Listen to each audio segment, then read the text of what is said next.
So that's like something to introduce really the subject. And it occurs to me that there are 4 questions which I want to encourage us to think about. I won't give the answers because I think about them, I have opinions about them.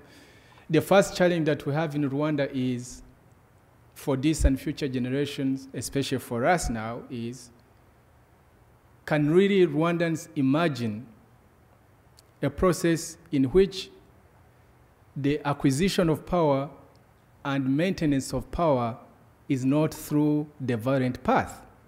Because until now, we are yet to figure out smart Rwandans who are very innovators, who can imagine an experiment like other societies. Maybe I won't give an example of America, because even the American democratic experience is work in progress. Every democratic experience is work in progress. It's never finished.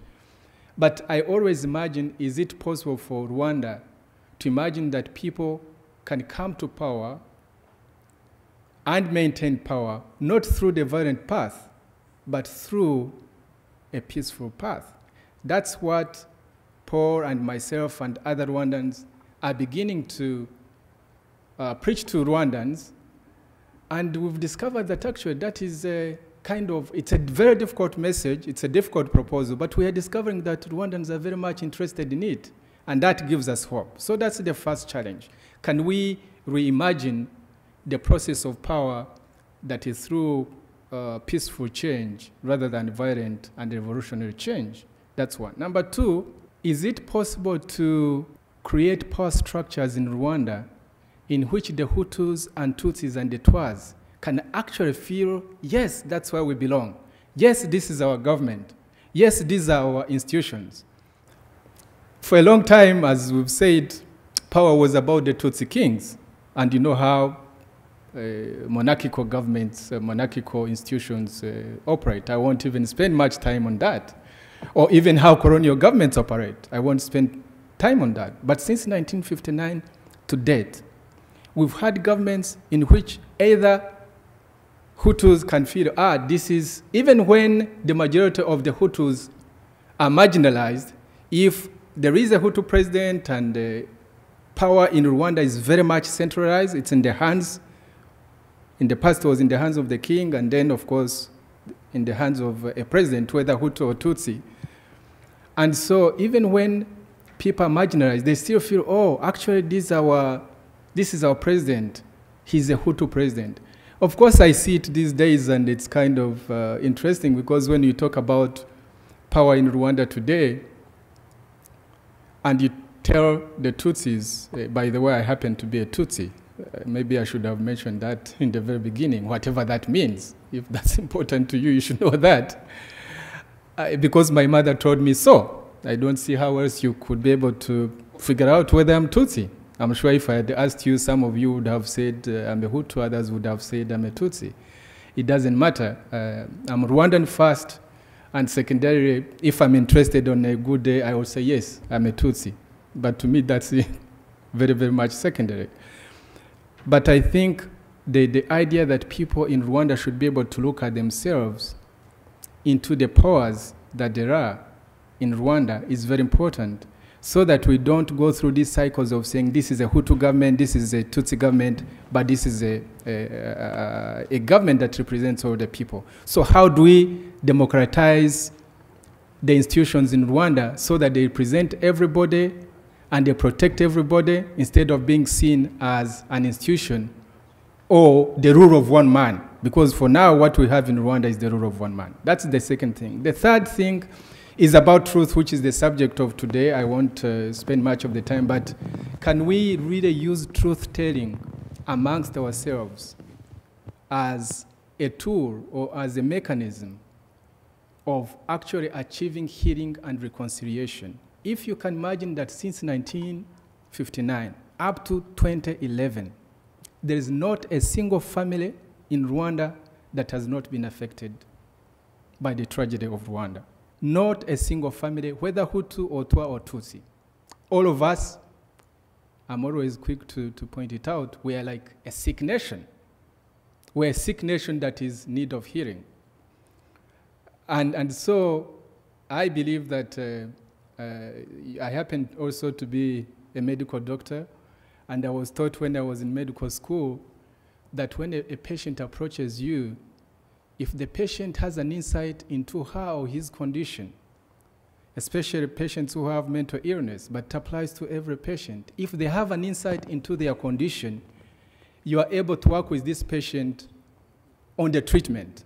But if they do not know their condition, it becomes extremely difficult for this doctor to treat you, because you don't have really an insight into your condition. So I believe that we have to, Rwanda as a people, we have to look at ourselves in the mirror and look at the blemishes on our faces, the stains on our faces, the stains in our history, how we've wronged each other, but how at the same time we have a shared history, and how we have a common present, and how we have to reimagine a future that belongs to all of us. So that can only take place if we can be truthful to each other. And lastly, it's not a topic that we want to get involved in, but it's also about the well-being, the total well-being of Rwandans in general, that this has to be a shared well-being in terms of socio-economic development. You've heard many times in Rwanda these days, especially in international circles in America, the United Nations, in Britain, how Rwanda is such a wonderful place. The streets are paved. They have even, by the way, since you were last there, Ambassador Flatten, they have even planted palm trees. I understand, I haven't been there for a while. There are palm trees all the way from the international airport to, so and most foreigners will never go beyond Kigali, the capital city. So when they go to Rwanda and they come back, they say, oh, Rwanda looks beautiful, because to them, Kigali is Rwanda. And they go there, they meet government officials. I used to be Kagame's chief of staff, so I essentially ran his enterprise called Rwanda Incorporated. So we knew how to prepare a script which every government official must tell if you visit Rwanda. It's a very smart endeavor, because you almost get same answers when you go to Rwanda. If people do not keep quiet, if you ask them a question, especially if they think it's a political question, and most of them will keep quiet, they will simply tell you the same version of the story. But I think Rwanda's development is unsustainable, because unless there are basic freedoms, unless we figure out how to begin to reinvent Rwanda's politics so that we have equal space within this enterprise called Rwanda, so that there are no just losers, but we figure out how we can all be winners, it will be very difficult even to sustain even this very shallow economic development that we are talking about. I think I've taken long to make my introductory remarks, but suffice it to say that I think Peter has done an interesting and very useful effort in trying to figure out how we can simply get together, not only Rwandans, but others who are interested in Rwanda, how to encourage this whole business of truth-telling. As I've said, it's not that we shall always agree with each other as Rwandans, but when we disagree, it shouldn't be that somebody else should die because they have disagreed. Because for now, that's how Rwanda is. As I keep on saying, I keep on quoting something that the famous Nigerian poet, Wole Soyinka, said. He said, in other societies, saying, I'm right, you are wrong, is part and parcel of normal life.